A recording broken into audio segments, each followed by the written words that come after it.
आप सबको डॉक्टर रजनी रमन झा, सह आचार्य संस्कृत विभाग, राजकीय महारानी सुदर्शन कन्या महाविद्यालय बीकानेर का नमस्कार स्वीकार हो। हमने भगवत गीता के 24 श्लोकों का पारायण कर लिया। अब हम इससे आगे चलते हैं। सक्ताः कर्मण्य विद्वांसो यथा कुर्वन्ति भारत, कुर्याद् विद्वांसस्तथा सक्तश्चिकीर्षुर्लोक संग्रहम्। कहते हैं, हे भारत यानी अर्जुन। भारत क्यों है? क्योंकि वो भरत वंश में उत्पन्न है, इसलिए भारत है। तो हे अर्जुन, कर्म में आसक्त हुए, सक्ताः कर्मणि, कर्म में आसक्त हुए, अविद्वांसो अज्ञानी जन, यथा कुर्वन्ति जैसा कर्म करते हैं, कुर्याद विद्वांसस्तथा सक्तश्चिकीर्षुर लोक संग्रहम, लोक संग्रह को चाहता हुआ विद्वान भी वैसा ही कर्म करे। क्या मतलब? कहा कि जैसे अज्ञानी जन कर्म में आसक्ति रखते हैं कि मुझे इसका फल मिलेगा, ठीक है। भगवान जो है उस कर्म फल का निषेध करते हैं कि कर्म फल ना चाहो, लेकिन यह कहते हैं कि यदि तुम कर्म नहीं करोगे तो वो भी ठीक नहीं है, कर्म तो करना ही है। तो वह कर्म कैसे करना है? वह कर्म करना है जैसे लोक संग्रह को चाहने पर, कल ही अपनी चर्चा हुई थी, लोक संग्रह का अर्थ हुआ कुमार्ग से सन्मार्ग पर लाना, इसको लोक संग्रह कहा। तो लोक संग्रह पर जो लोक संग्रह चाहता है, लोगों को के लिए अच्छा कार्य करना चाहता है, लोगों को अच्छे कर्म में लगाना चाहता है, लोगों को कुमार्ग से सन्मार्ग पर लाना चाहता है, ऐसा जो लोक संग्रह करना चाहता है वह कर्म उसी प्रकार करे जिस प्रकार की वह अज्ञानी व्यक्ति, कर्म फल चाहने वाला अज्ञानी व्यक्ति कर्म करता है। यानी वो पूरे मन से करता है कि मुझे इसका फल मिलेगा। उसी तरह से पूरे मन से जो फल नहीं चाहता है उसको भी कर्म करना चाहिए। क्यों? क्योंकि वह लोक संग्रह करना चाहता है। लोक संग्रह करने वाले के लिए उसी तरह का कर्म करना बताया गया है। विद्वान ज्ञानी व्यक्ति होते हुए भी उसको वही कर्म करना है जो अज्ञानी व्यक्ति करता है, उसी तरह से कर्म करना है। लेकिन दोनों में अंतर क्या है? अज्ञानी तो फल चाह रहा है और जो ये है ज्ञानी है वह लोक संग्रह चाह रहा है। लोक संग्रह का अर्थ है समाज को अच्छे कर्मों में लगाना। देखा जाए सूक्ष्म रूप से तो फल की कामना इसमें भी है, लेकिन यह बड़ा फल है। यह एक तरह से व्यक्तिगत लोभ लाभ के लिए नहीं है, व्यक्तिगत कुछ भी नहीं है इसमें, इसलिए इसको बड़ा बढ़िया बताया गया।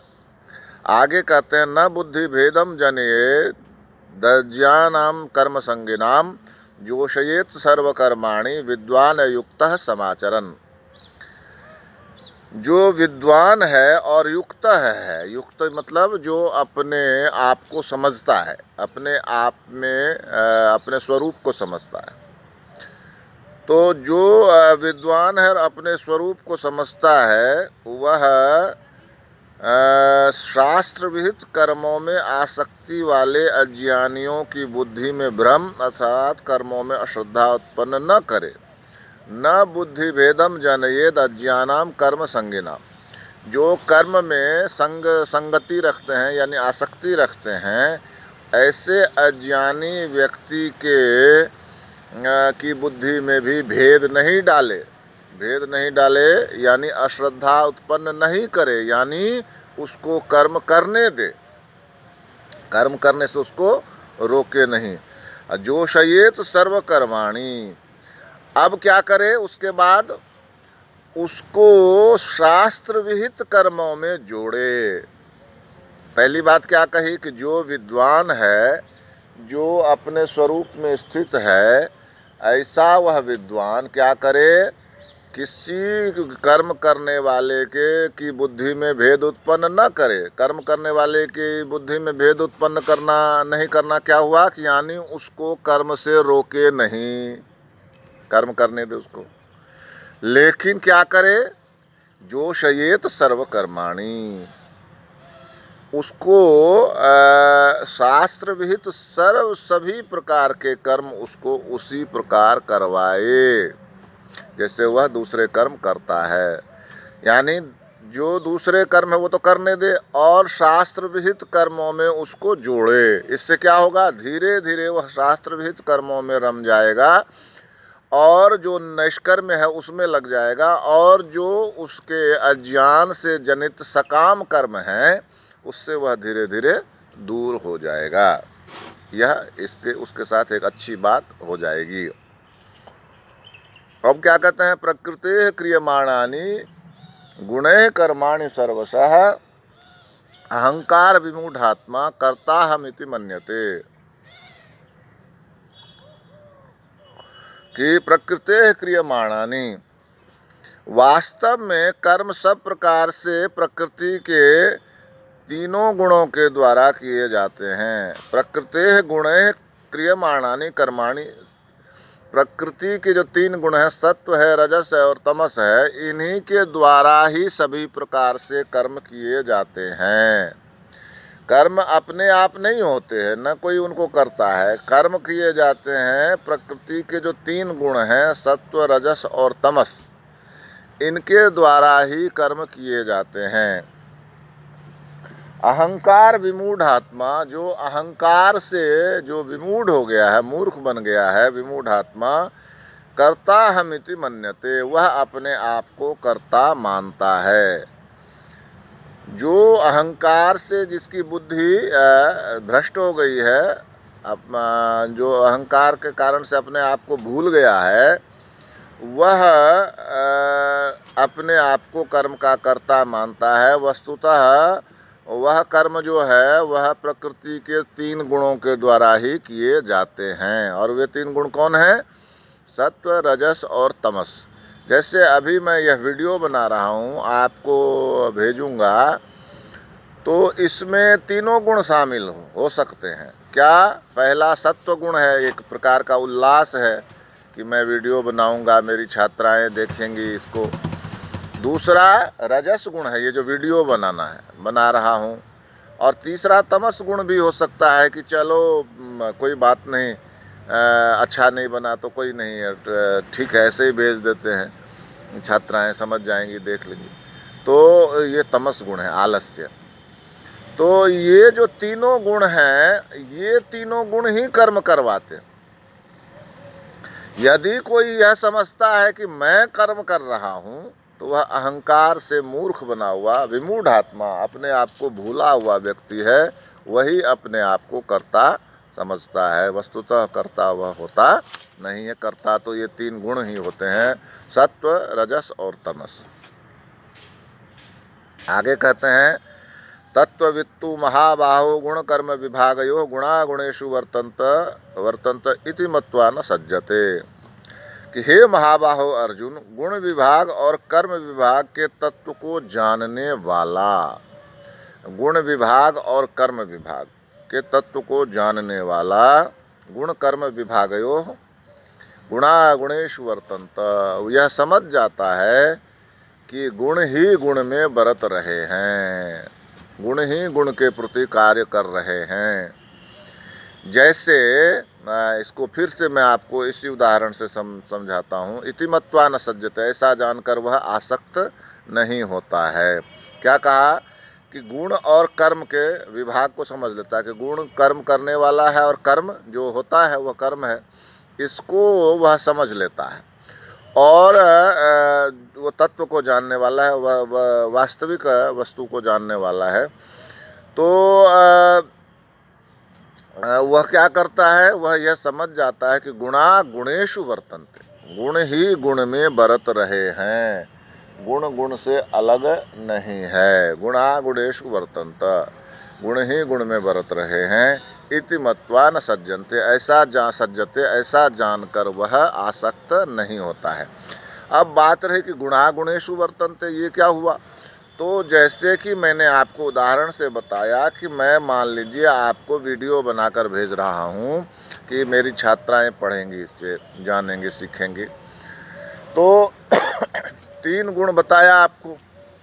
ये वीडियो बनाने का एक उल्लास है, उमंग है, खुशी है, तो ये सत्व गुण में है। और मैं वीडियो बना रहा हूँ, ये रजोगुण में है।